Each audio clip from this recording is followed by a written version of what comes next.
আল্লাহ আমাদেরকে বানিয়েছেন কার ইবাদত করার জন্য? আরো জোরে বলেন কার?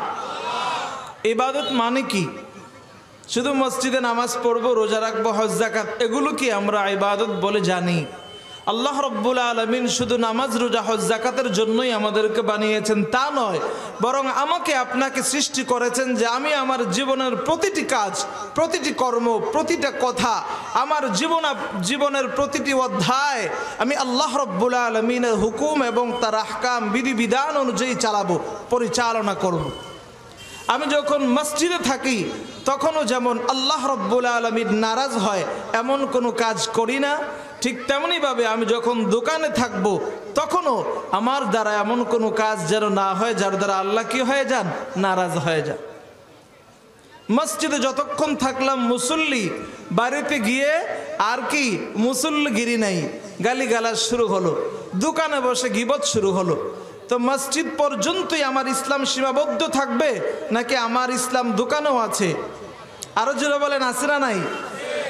আমার ইসলাম দোকানেও থাকবে, আমার ইসলাম মসজিদেও থাকবে, আমার ইসলাম ঘরের মধ্যেও থাকবে, আমার ইসলাম সফরের মধ্যেও থাকবে, আমার ইসলাম বিমানের মধ্যেও থাকবে, আমার ইসলাম বাসের মধ্যেও থাকবে।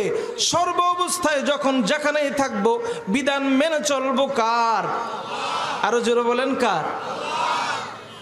আমরা তো নামাজের সময় মাসালা জিজ্ঞেস করি, কিন্তু ঘর যে বানাবো, বিল্ডিং যে করব, ব্যাংক থেকে লোন উঠাবো, ওই ক্ষেত্রে শরীয়তের বিধান আছে না নাই? আমার ছেলেকে যে বিয়ে করাবো, এই ক্ষেত্রে শরীয়তের বিধান আছে না নাই? আরো জোরে বলেন। আমি নামাজ কিভাবে পড়বো এটা যদি আমার শিখতে হয়, আলেমদের কাছ থেকে আমাকে জানতে হয় যে হুজুর আমি নামাজটা কিভাবে পড়বো, কেরাত কিভাবে করব, রুকুটা আমি কিভাবে করব, সেজদা কেমনে করলে সহি হয়, হজে যাব আগ থেকেই পেরেশান কিভাবে আমি হজটাকে আদায় করব। তো হজের ক্ষেত্রে যেমন বিধান আছে, আমার মেয়েটাকে যে আমি বিয়ে দিব, আমার ছেলেটাকে যে আমি বিয়ে করাবো, এই ক্ষেত্রে শরীয়তের বিধান আছে না নাই? এই ক্ষেত্রে নামাজের ক্ষেত্রে যেমন আল্লাহ আকবার দিয়া শুরু হয়, তো বিবাহের ক্ষেত্রে বিধান হলো গান বাদ্য দিয়া শুরু হবে নাকি?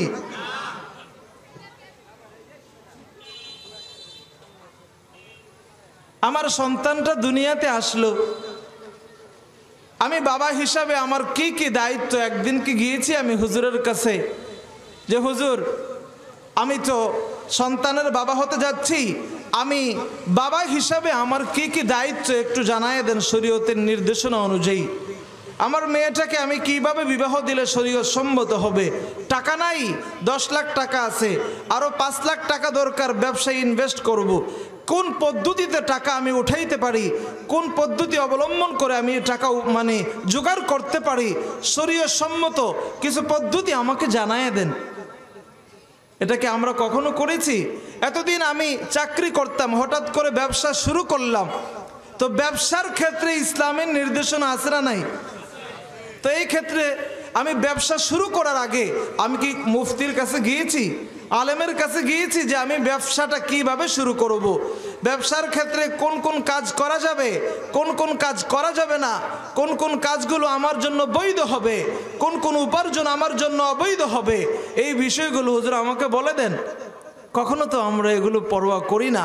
আমরা ইসলামটাকে মসজিদের মধ্যে সীমাবদ্ধ করে দিয়েছি, মাদ্রাসার মধ্যে সীমাবদ্ধ করে দিয়েছি, নামাজ, রোজা, হজ, যাকাত এই 5টার মধ্যে ইসলাম। আর ট্রান্সজেন্ডার, সমকামিতা যা আছে ওগুলোর ক্ষেত্রে ইসলামের কোনো নিষেধাজ্ঞা নাই নাকি? আছে না নাই? যা মন চায় আমি তাই করতে পারবো, এরকম সুযোগ কি আছে আমাদের? ইবাদত করব কার জন্য? আল্লাহর জন্য। আমরা দেখি অনেক ভাইয়েরা নামাজ পড়ে, অনেক ভাইদেরকে দেখি রোজা রাখে, অনেককেই দেখতেছি হজ করে, অনেকেই দান সাদাকা করে।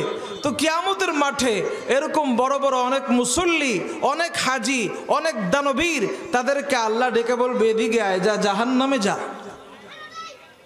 বান্দা কেঁদে কেঁদে বলবে লিমা সাল্লাইতু ফিল মাওয়াকিত, লিমা সাল্লাইতু ফি জামানিশ শিতাই ফিল হাররি ওয়াল বারদি ইয়া রাব্বাল আলামিন। আয় আল্লাহ কার জন্য আমি এত নামাজ পড়লাম, দিনের পর দিন আমি নামাজ আদায় করেছি, সাল্লাইতু ফি আজওয়াফিল লায়ালি, রাতের গভীরেও আমি নামাজ আদায় করেছি, সকাল সন্ধ্যা নামাজ পড়েছি। আয় মাওলা, আজকে তুমি আলকাইতানি ফিন্নার ইয়া রাব্বাল আলামিন, আমাকে জাহান্নামে নিক্ষেপ করতেছো, আমি যে কোনোদিন নামাজ ছাড়ি নাই। আল্লাহ বলবে লা তাকযিব আবদি, এরে আমার বান্দা মিথ্যা কথা বলবি না। মান তাফাত ইলাইয়া সালাতুক, তোর কোনো নামাজ আমি আল্লাহ পর্যন্ত পৌঁছে নাই। নামাজ পড়েছিস এই জন্য যে মানুষ তোকে নামাজি বলবে, রোজা রেখেছো এই জন্য যে মানুষ তোমাকে রোজাদার বলবে। দিনের পর দিন আমি রোজা রেখেছি, সুমতুল আইয়াম সুম্মাল আইয়াম, সুমতু শাহরান সুম্মা শাহরান সুম্মা শাহরান। আয় আল্লাহ, মাসের পরে মাস আমি রোজা রেখেছি, আজকে তুমি আমাকে জাহান্নামের মধ্যে নিক্ষেপ করেছো। মাসিরতু সিরতু লায়ালিয়া ওয়াল আইয়ামা, আয় আল্লাহ দিন রাত্র আমি সফর করেছি। মাশাইতু আল আরাদি আল মুখতালিফা, বিভিন্ন জায়গায় আমি সফর করেছি, দাওয়াতে তাবলীগের কাজ করেছি, চিল্লার পর চিল্লা লাগাইছি। আজকে কেন আমাকে জাহান্নামে নিক্ষেপ করতেছো? আল্লাহ রাব্বুল আলামিন একটাই জবাব দিবে, মারতাফাত ইলাইয়া ইবাদুক, এর গোলাম তোর কোনো ইবাদত আমি আল্লাহ পর্যন্ত পৌঁছে নাই। তুই চিল্লা লাগাইছিস, মানুষ তোকে চিল্লাওয়ালা বলবে, তাবলীগওয়ালা বলবে, সালওয়ালা বলবে, সম্মান করবে। দান করেছো মানুষ তোমাকে দানবীর বলবে, হজ করেছো মানুষ তোমাকে হাজি বলবে, নামাজ পড়েছো মানুষ তোমাকে মুসল্লি বলবে। যে উদ্দেশ্যে তুমি এগুলো করেছো সেই উদ্দেশ্য দুনিয়ার মধ্যে পেয়ে গিয়েছো, এখন তোমার কোনো ইবাদত নাই। যাও সরাসরি জাহান্নামে চলে যাও, জাহান্নাম ছাড়া কোনো উপায় থাকবে না। অনেক বড় বড় নামাজি, অনেক বড় বড় রোজাদার, অনেক বড় বড় দানবীর কিয়ামতের মাঠে যাদের ঠিকানা হবে কোথায়? জাহান্নামে। এর মূল কারণ হলো আল্লাহ রাব্বুল আলামিন ইবাদত করার জন্য আদেশ করেছেন তাকে দেখানোর জন্য, দান করতে আদেশ করেছেন তাকে খুশি করার জন্য, রোজা রাখতে আদেশ করেছেন তাকে খুশি করার জন্য, কুরবানি করতে আদেশ করেছেন তাকে খুশি করার জন্য, তাকে বাদ দিয়ে মানুষকে দেখানোর জন্য, মানুষের কথা পাওয়ার জন্য, প্রশংসা পাওয়ার জন্য কুরবানি দিয়ে গোশত বিতরণ করলাম। তাহলে এই কুরবানিতে আল্লাহ রাব্বুল আলামিন নারাজ তো হবেন না, বরং আমার জন্য জাহান্নামের ফয়সালা করে রেখে দিবেন। কিসের ফয়সালা? জাহান্নামের ফয়সালা। আচ্ছা বলেন তো, আমরা যারা দান করি বর্তমান সমাজে, দান করার আগে ফটোগ্রাফার নিয়ে যায় 10-15 জন ঠিক করে সেলফি তোলার জন্য, এটা সংবাদে আসতে হবে। এই দান, এই সাদকা, এই নামাজ, এই রোজার কোনো সওয়াব কি নাই? এগুলো আমার আপনার জন্য আরো জাহান্নামকে সহজ করে দিবে। তা আমি বলতেছি, যেদিকে যাচ্ছি সেটা হলো যে আমরা যে ইবাদত করব কার জন্য? ইবাদত কবুল হওয়ার 3টা শর্ত। কয়টা? আরো জোরে বলেন, কয়টা? ইবাদত কবুল হওয়ার শর্ত কয়টা বলেন তো? পৃথিবীতে এরকম মানুষ আছে কিনা যার হাত নাই কিন্তু বেঁচে আছে? আছে না? এরকম অনেক মানুষ আছে যার পা নাই বেঁচে আছে? আছে না নাই? কিন্তু এরকম কোনো মানুষ নাই যার মাথা নাই কিন্তু বেঁচে আছে? আছে? তো ইবাদতের জন্য ইখলাস হলো কার রুউস ফিল আজসাব, শরীরের জন্য মাথাটা যেমন ইবাদতের জন্য ইখলাস তেমন। যদি ইবাদতের মধ্যে ইখলাস না থাকে ওই ইবাদত মৃত, সেটা আল্লাহ পর্যন্ত কি পৌঁছবে না। ইখলাস হলো কুওয়াতুন আজিবা, আজীব এক শক্তি, যে শক্তি আমার আপনার আমলকে, আমার রোজা হজ যাকাতকে আল্লাহ রাব্বুল আলামিন পর্যন্ত পৌঁছে নিয়ে যাবে টানতে টানতে। যেই শক্তি আমার নামাজ এবং রোজাকে মাওলার দরবারে পৌঁছে দিবে, সেই শক্তির নাম কি? আরো জোরে বলেন, কি? ইখলাস। তো যদি আমার আমলের মধ্যে ইখলাস না থাকে তাহলে আমার আমলটা মৃত। এই আমল নড়ে চড়ে না, সেটা আল্লাহর আরশে আজিম পর্যন্ত যাবে কি করে? শক্তি নাই, প্রাণ নাই। রূহ যদি না থাকে কোনো মানুষ বেঁচে থাকে না। মানুষ বেঁচে থাকার জন্য রূহ যেমন জরুরি, আমল ইবাদতের জন্য ইখলাস তেমন জরুরি। ইখলাস মানে হলো আমি নামাজ পড়ব একমাত্র কার জন্য? আল্লাহর জন্য। বছরের পরে বছর আমি তাবলীগ করি, কার জন্য করি? আরো জোরে বলেন, কার জন্য? আল্লাহর জন্য। কিন্তু আমার তাবলীগ যদি কোনো ব্যক্তি কেন্দ্রিক হয়, তাহলে যদি কোনো ব্যক্তির দল বাড়ি করার জন্য, ব্যক্তিকে খুশি করার জন্য, হক আর বাতিল বুঝি না, আমি তার পক্ষেই থাকব, তাহলে বোঝা গেল আসলে আল্লাহকে পাওয়ার জন্য আমার তাবলীগ নয়, বরং ওই ব্যক্তির পূজা করার জন্য, তার দল বাড়ি করার জন্য। ঠিক কিনা? আমি ততক্ষণ পর্যন্ত ইমাম সাহেবের কথা শুনবো যতক্ষণ পর্যন্ত ইমাম হকের উপরে থাকবে। ইমামের ব্যাখ্যা কোরআন এবং সুন্নাহ অনুযায়ী হবে। ইমামের ব্যাখ্যা নবী করিম সাল্লাল্লাহু আলাইহি ওয়াসাল্লামের রেখে যাওয়া দ্বীন, শরীয়ত, এই শরীয়ত সম্মত হবে, দ্বীন অনুযায়ী হবে। উলামায়ে জমহুর, উলামায়ে হক যতক্ষণ পর্যন্ত তার ব্যাখ্যা বিশ্লেষণ কথাকে হক বলে মানবেন, ততক্ষণ পর্যন্ত আমি ইমাম সাহেবের সাথে থাকবো। ইমাম সাহেব যদি শরীয়ত থেকে সরে যায়, আমি তার থেকে আমার নিজ দায়িত্বেই সরে আসব। কারণ ইমাম সাহেবকে অনুসরণ করা আমার উদ্দেশ্য নয়। ইমাম সাহেবের কথা মেনে আল্লাহকে পাওয়া, রাসূলকে পাওয়া, রাসূলের আদর্শের অনুসরণ করা, আল্লাহ রাব্বুল আলামিনের অনুসরণ করা আমার কি উদ্দেশ্য? ঠিক কিনা? বড় হুজুর আর প্রিন্সিপাল সাহেব বুঝি না, যতক্ষণ পর্যন্ত হকের উপরে থাকবে ততক্ষণ পর্যন্ত আমি তার অনুসরণ করব। যখন বুঝবো তিনি হক থেকে সরে গিয়েছেন, তখনই আমি তার পিছন থেকে কি সরে যাব। আমি যার পিছনে চলছি তিনি যদি জাহান্নামের দিকে আগাতে থাকেন, তো আমি কেন তার পিছনে যাব? তো আমাদের তাবলীগ হবে কার জন্য? আমাদের নামাজ হবে কার জন্য? আল্লাহর জন্য। আনতা আবুদাল্লাহ কাআন্নাকা তারাহু ফাইন লাম তাকুন ফাইন্নাহু ইয়ারাকা। তুমি এমন ভাবে ইবাদত করবে যেন আল্লাহ রাব্বুল আলামিনকে দেখতেছো। আর যদি এটা তুমি না আনতে পারো, অন্তত এতটুকু অনুভব করো যে আল্লাহ তোমাকে দেখতেছে। আমি নামাজে দাঁড়িয়েছি আল্লাহকে কি করার জন্য? খুশি করার জন্য।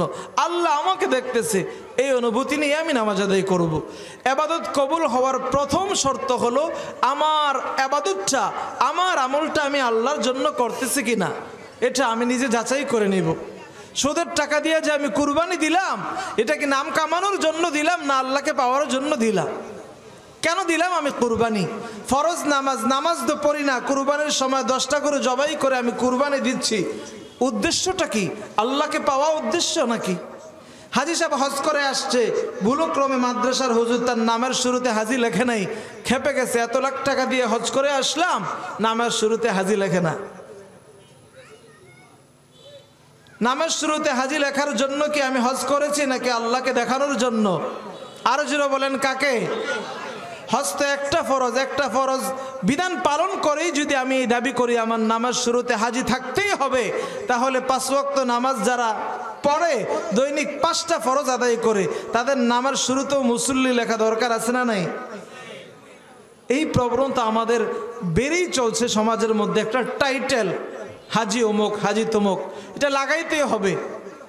না লাগাইলে যে পোস্টার করলো বা যে নাম লেখলো তার বিরুদ্ধে কি অভিযোগ? কেন নামাজ শুরুতে হাজি আসবে না? তো এটা যদি আমার মধ্যে থাকে, আমি হজ থেকে আসার পর আমার নামের শুরুতে যদি হাজি কেউ না লেখে, যদি আমার মনের মধ্যে কষ্ট আসে, তাহলে অবশ্যই আমি বুঝে নিব আমার হজটা আল্লাহর জন্য ছিল না। আমার হজটা কার জন্য ছিল না? আল্লাহর জন্য ছিল না। একটু ট্রাই করে দেখেন আপনার মনে কষ্ট আসে কি আসে না নামের শুরুতে হাজি না লেখলে। আমি দান সদকা করব মানুষকে দেখানোর জন্য নাকি আল্লাহকে? আরো জোরে বলেন। 10,000 টাকা আমি দিলাম, অথচ মাহফিলের মাইক দিয়ে আমার নাম ঘোষণা করা হলো না, কেমন কাজ? যদি এই অনুভূতি আমার অন্তরের মধ্যে থাকে, তাহলে বুঝতে হবে যে আমি যে দান করেছি মানুষের প্রশংসা কামানোর জন্য, আল্লাহকে পাওয়ার জন্য নয়। ইবাদত কবুল হওয়ার প্রথম শর্ত হলো আমার সকল ইবাদত ইহতিসাবান ওয়া ইবতিগাআন লিওয়াজহিল্লাহ হতে হবে। এটা আমরা সকলেই বুঝে নিব। আমলটা করার পরে আমি এটা কার জন্য করলাম। নাম্বার 2, দেখেন আমরা নামাজ পড়ি, এই নামাজ আমাদেরকে শিখায়া গেছেন কে? মুহাম্মাদুর রাসূলুল্লাহ। মনোযোগ দিয়ে কথা শুনেন, আমরা যে নামাজ পড়ি এই নামাজ আমাদেরকে শিখাইছেন কে? মুহাম্মাদুর রাসূলুল্লাহ সাল্লাল্লাহু আলাইহি ওয়াসাল্লাম। নবীজি নামাজ পড়ার পর সাহাবায়ে কেরামকে বললেন, সল্লু কামা রাআইতুমুনি উসাল্লি। আমার সাহাবীরা, আমার থেকে দেখে নাও আমি হাতটা কিভাবে বাঁধতেছি, আমি রুকুতে কিভাবে যাচ্ছি, আমি সাজদা কিভাবে করতেছি। আমার প্রতিটা রুকুনকে, প্রতিটা কাজকে তোমরা দেখে নাও আমি কিভাবে নামাজ আদায় করতেছি। তো নামাজ আমরা কার থেকে শিখেছি? নবীর থেকে। নবী যেইভাবে নামাজ পড়েছেন আমরাও কি ওইভাবেই নামাজ পড়তে হবে। নবী যেইভাবে কেরাত পড়েছেন আমরাও সেইভাবেই কেরাত পড়তে হবে। অনেক ভাইরা নামাজের মধ্যে দাঁড়ায়া মুখ বন্ধ করে এমনি দাঁড়ায়া থাকে, ঠোঁটও লড়ে না, জিহ্বাও নড়ে না, আছে না নাই? আর যদি বলেন নামাজ হবে নাকি? আপনাকে তাহরিকুশ শাফাতাইনি ওয়াল লিসান, কিরাতের ক্ষেত্রে অবশ্যই আপনার লিসান এবং ঠোঁট নড়বে। আপনি নামাজ পড়তেছেন মনে মনে, এই মনে মনে মন কলা খাইলে নামাজ কি হবে না। নামাজ কার তরিকা অনুযায়ী হতে হবে? মুহাম্মাদুর রাসূলুল্লাহ সাল্লাল্লাহু আলাইহি ওয়াসাল্লামের তরিকা অনুযায়ী। রাসূলের সাহাবী হযরত ওসমান ইবনে আফফান তার ছাত্রদেরকে বললেন যে তোমরা বসো, একটা জগ নিয়ে আসো, জগ দিয়ে পানি আনো। তিনি ওযু করলেন, ওযু করার পর তিনি বললেন, তাওয়াজ্জাতু কামা তাওয়াজ্জাআন নবী সাল্লাল্লাহু আলাইহি ওয়াসাল্লাম, তোমরা যে ওযুটা দেখলা আমি ওইভাবেই ওযু করেছি যেইভাবে আমার তোমার নবী মুহাম্মাদুর রাসূলুল্লাহ সাল্লাল্লাহু আলাইহি ওয়াসাল্লাম ওযু করেছে। তো সাহাবায়ে কেরাম সরাসরি নবীজির থেকে দেখে দেখে ওযু শিখছেন, নামাজ শিখছেন। নবীজি হজে গিয়েছেন, সাহাবায়ে কেরামকে বললেন, আমার সাহাবীরা তাকায় থাকো আমি কিভাবে রুকুনগুলো পালন করতেছি, আমি কিভাবে তাওয়াফ করছি, কিভাবে সাই করছি, কিভাবে রমি জিমার করতেছি। খুদু আন্নি মানাসিকাকুম, তোমরা আমার থেকে প্রতিটা বিধান শিখে নাও। নবীজি ধরে ধরে প্রতিটা বিধান আমাদেরকে কি করলেন? শিখায় দিলেন। তো আমার সকল ক্ষেত্রে আমি যে ইবাদত করব সেটা কার উসওয়া অনুযায়ী হবে? নবীজির উসওয়া, নবীজির তরিকা, নবীজির সুন্নাহ অনুযায়ী হলেই এই ইবাদত কবুল হবে, অন্যথায় ইবাদত কি হবে না? কবুল হবে না। নবীজি জিকিরও করছে, ঢোলও বাজাইছে, এরকম আছে নাকি? আর জোরে বলেন আছে? এখন কত রকমের জিকির বাইর হয়েছে, জিকিরও চলে, ঢোলও চলে। এটা নবীজির তরিকা নাকি শয়তানের তরিকা? আরো জোরে বলেন কার তরিকা? এগুলো শয়তানের তরিকা, ঠিক কিনা? এই শয়তানের তরিকায় জিকির করলে হবে না। নবী যেইভাবে শিখায় গেছেন, যেইভাবে বলে দিয়েছেন সেইভাবেই আমাদেরকে করতে হবে। 3 নম্বর শর্ত ইবাদত কবুল হওয়ার, যেটা আজকে আমার মূল আলোচনা এবং এটার উপরে আমি আলোকপাত করব কিছু সময়। 3 নম্বর শর্ত, আমার ইবাদত, আমার নামাজ, আমার রোজা, আমার হজ, আমার যাকাত, আমার সাদাকা, আমার সমস্ত ইবাদত কবুল হওয়ার পূর্ব শর্ত হলো রিজক হালাল। আমার রিজিক হালাল হতে হবে। আমার মাতআম, আমার মাশরাব, আমার মাসকান, আমার মালবাস, এই 4টা জিনিস পরিপূর্ণভাবে যদি হালাল হয় তাহলেই আমার ইবাদত আল্লাহ পর্যন্ত পৌঁছবে। সুদের টাকা, ঘুষের টাকা, হারাম টাকা দিয়ে আমি 7 তলা মাসকান বানাইলাম, ওই মাসকানের 5 তলায় বসে তাহাজ্জুদের নামাজে সাজদায় বলি আল্লাহ মাফ করে দাও, আল্লাহ বলবে নাফরমান, হারাম টাকা দিয়ে বাড়ি বানায়া আমি আল্লাহর কাছে চাস, আগে বাড়ি ভাঙ, সেটা ফকির মিসকিনকে দান কর, আগে রক্ত পরিশুদ্ধ কর, তারপর হাত উঠা, আমি আল্লাহ দোয়া করব।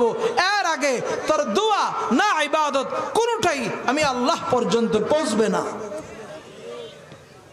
ইবাদত কবুল হওয়ার 3য় শর্ত, সবচেয়ে গুরুত্বপূর্ণ শর্ত হলো আমার মাতআম, আমার মাশরাব, আমার মালবাস, আমার মাসকান, আমার খাবার, আমার পানি, আমার লেবাস, আমার বাড়ি জায়গা যেখানে থাকি সব হালাল হতে হবে।